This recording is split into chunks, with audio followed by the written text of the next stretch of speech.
Hello everyone. A very important judgment delivered by the Supreme Court of India on February 27th has come through, and the case is of Radhika Agarwal versus Union of India. This landmark decision clarifies the powers of arrest under the Customs Act and the CGST Act of 2017. The judgment was authored by Chief Justice Sanjeev Khanna, Justices M.M. Sandesh and Bela M. Trivedi, and provides a critical guidance on when and how tax authorities can exercise their powers of arrest, what safeguards must be followed, and importantly, very important one, it reaffirms the right to anticipatory bail in these cases. So before we dive into the details of this particular judgment, let me emphasize that the judgment impacts businesses, taxpayers across India, and particularly the one dealing in custom duties and GST compliances. Understanding this judgment is essential for tax practitioners, business owners, and legal professionals also. Right. So, what is the background of this case now? The controversy that led to this judgment has a very interesting history. If we go back to the year of 2011, when Supreme Court delivered a judgment in the case of Om Prakash versus Union of India, the court held that offences under the Customs Act were non-cognizable, meaning that officers could not arrest someone without first obtaining a warrant from the magistrate. But prior to the Om Prakash judgment, what happened? Custom officers routinely treated the offences under the Customs Act as non-bailable offences. And once the person is arrested, he would be detained for several months before getting a bail. The Om Prakash judgment challenged this practice by interpreting section 4 and 5 of the CRPC and holding that the section 155 under the provisions of this code and the provision of chapter 12 of the code would apply to arrest under the Customs Act. Right. And also, following this decision, the lawmaker stepped in and made significant amendments in the Customs Act in 3 years, year 12, 13 and 19. These amendments specifically designated certain offences as cognizable and non-bailable, while others remained non-cognizable and bailable. When the GST Act was enacted, it incorporated similar provisions regarding the arrest powers. The petitioners in the present case challenged these amendments, arguing that they contradicted the law established in Om Prakash judgment.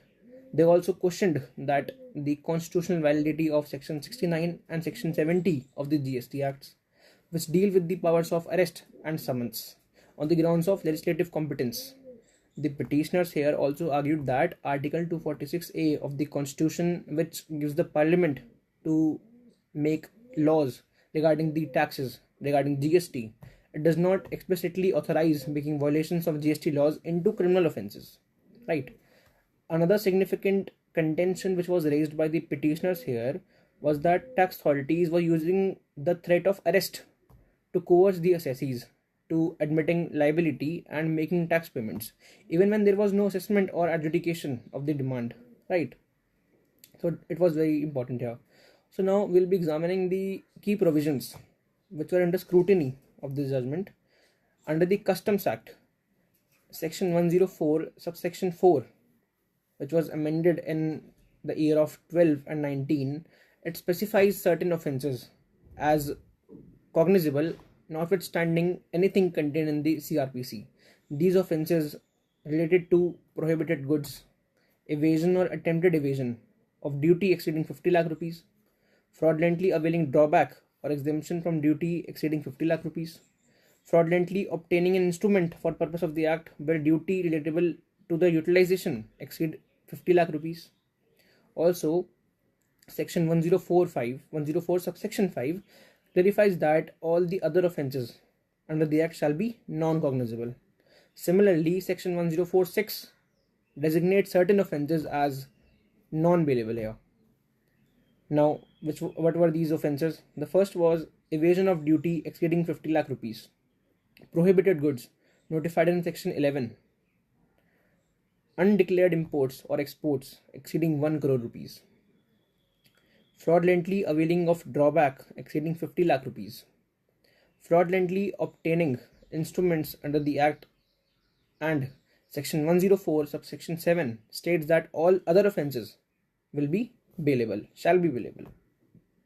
And for the GST Act, that is section 69, which talks about the powers of arrest, where a commissioner has reasons to believe that a person has committed offences under section 132(1), right, from clauses A to D, which are punishable under clauses I or 2 of subsection 1 and or the subsection 2 of section 132.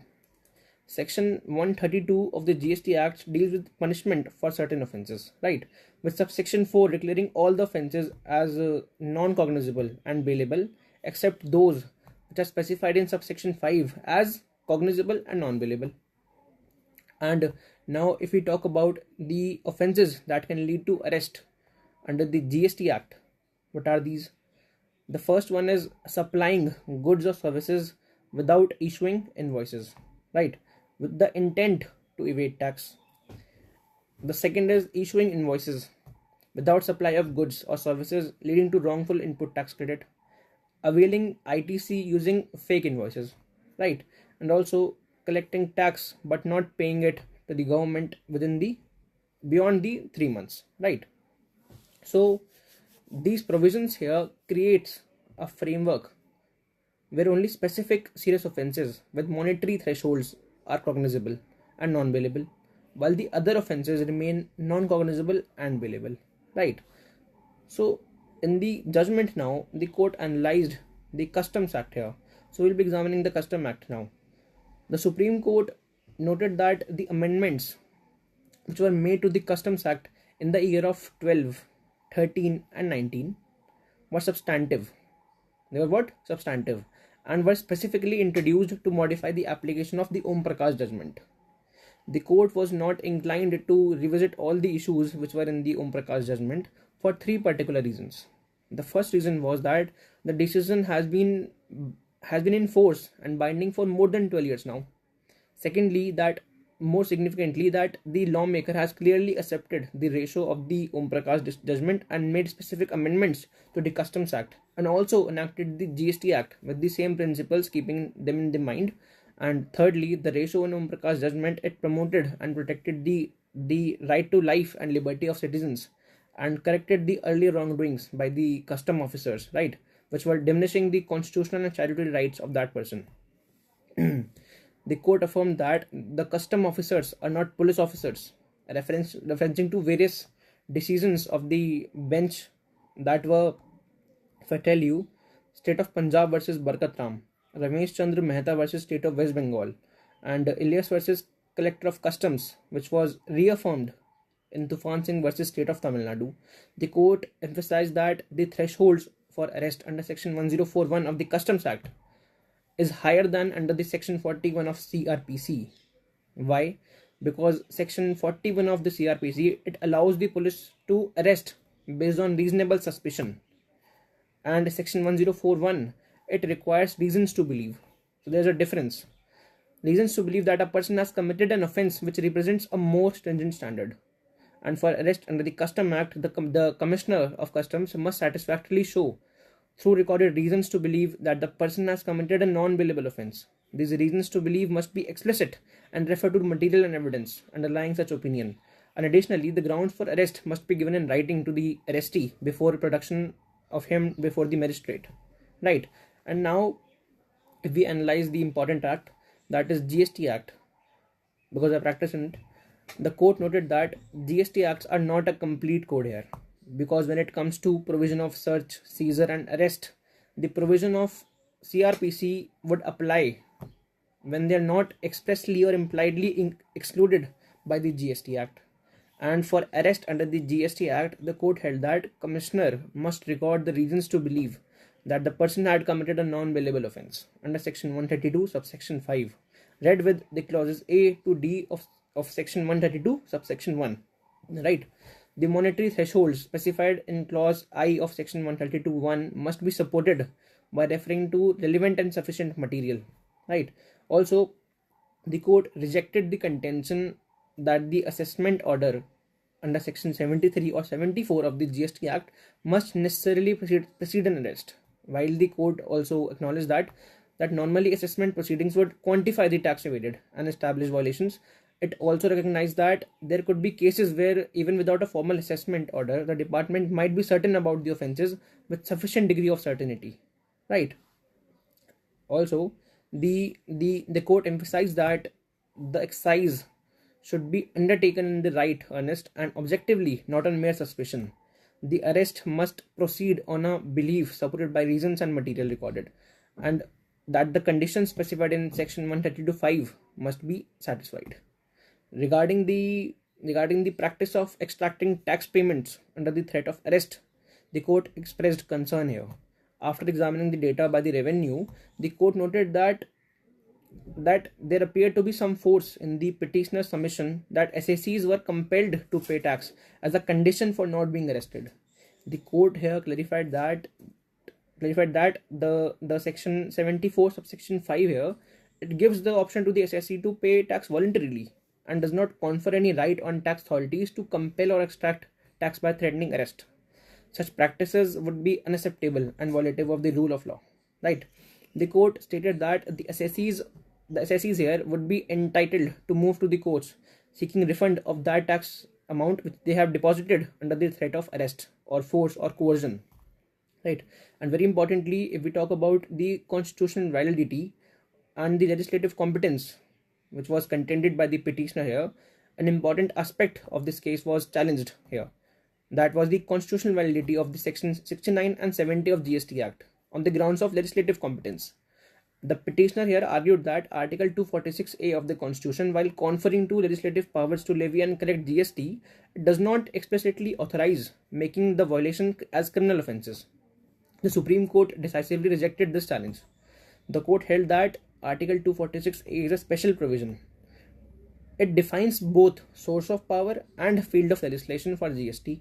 The provision obviates the need to refer to the 7th schedule of the Constitution, which typically demarcates the legislative fields between union and states, and also referring to the decision here of Union of India versus VKC Footstep Private Limited. The court emphasized that Article 246A comprehensively defines the source of power as well as the field of legislation with respect to goods and services tax. Also, applying the doctrine of pith and substance here, the court held that GST Act in their essence pertains to Article 246A of the Constitution. The powers to summon, arrest and prosecute are ancillary and incidental to the powers of levy and collect goods and services tax.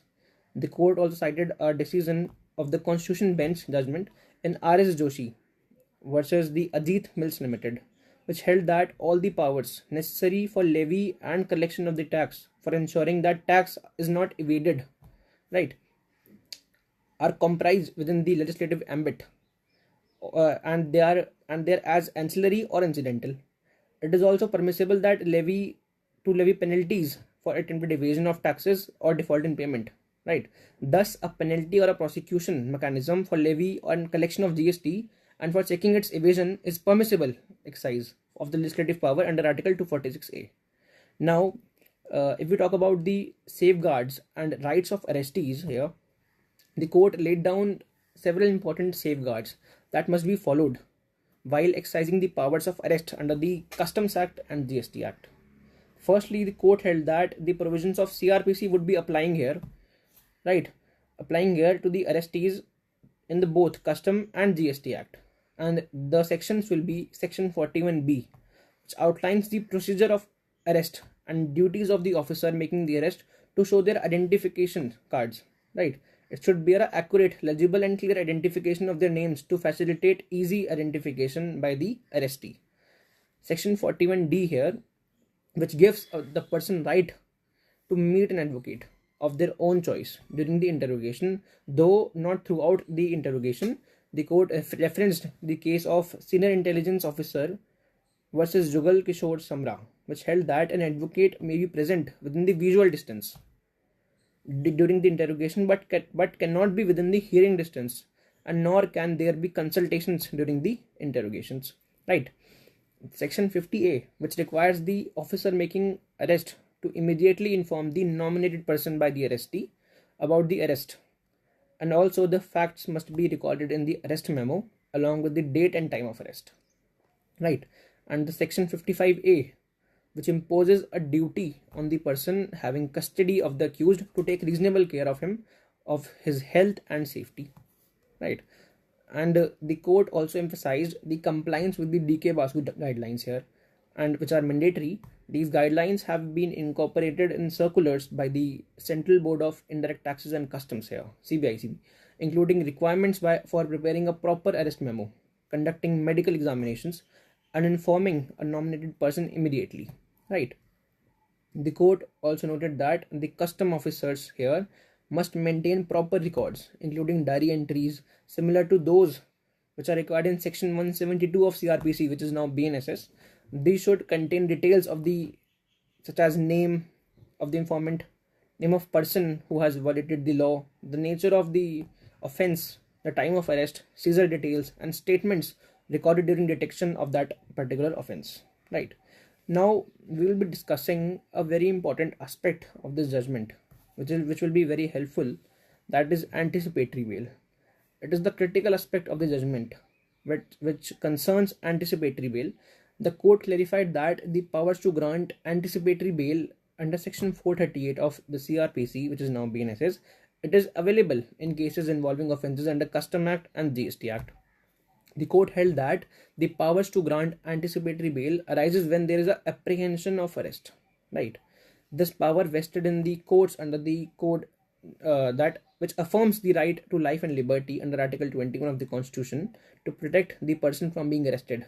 And referring to the landmark judgment of Gurbaksh Singh Sibba versus State of Punjab, the court emphasized that when a person complains of apprehension of arrest and approaches for an order of protection, such application, when based upon facts and which are not vague or general allegations, should be considered by the court to evaluate the threat of apprehension and its gravity or seriousness.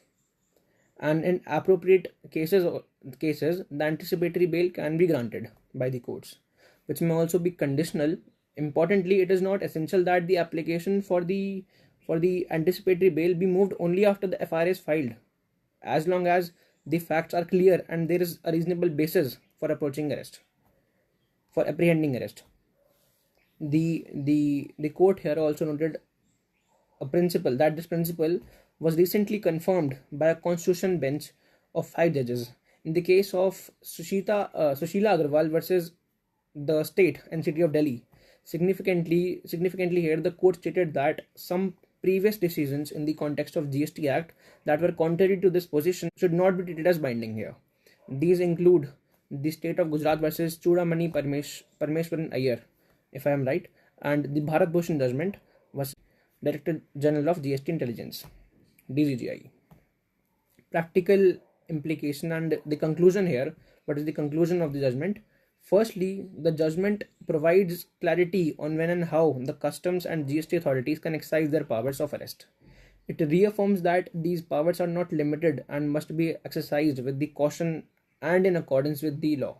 Secondly, the court had established that for the arrest to be valid, there must be material in possession with the authorized officer, based on which they form an opinion and record in writing the reasons to believe, right, that the person has committed an offense which is non-bailable. These reasons must be communicated to the arrestee in writing. Third, the judgment makes it clear that tax authorities cannot use the threat of arrest to coerce assessees into making tax payments, because section 74(5) is there, which gives the option to the assessee to voluntarily pay tax and does not give any right to the tax authorities to coerce the person by threatening arrest and to extract tax from them. Fourthly, the court has confirmed that the availability of anticipatory bail in cases involving offences under the Customs Act and GST Act. This provides an important safeguards for individual facing prospect of arrest. And the fifth one is that the judgment emphasizes that the need of compliance with various provisions of CRPC and DK Basu guidelines when making arrest. These include what? Maintaining proper records, providing grounds of the arrest in writing, conducting medical examination, and informing the nominated person by the arrestee.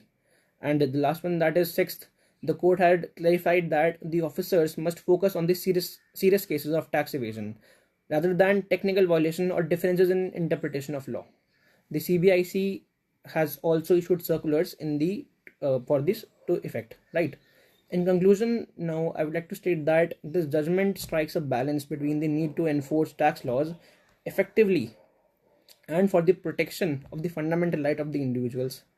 It has provided various safeguards against the arbitrary exercise of arrest powers, right? And also it recognized the legitimate interest of state in combating tax evasion. And for businesses and individuals, it underscores the importance of compliance with tax laws while also providing a legal remedies against abuse of powers. For tax professionals and legal practitioners, it offers valuable guidance on the interpretation and application of provisions relating to arrest under the Customs Act and the GST Act. Right. So thank you for watching this analysis of the Supreme Court judgment in the case of Radhika Agarwal versus Union of India. And feel free to leave your questions in the comments below, and we will try to address them in the future videos or in the comment section. Until next time, you can stay informed and stay compliant.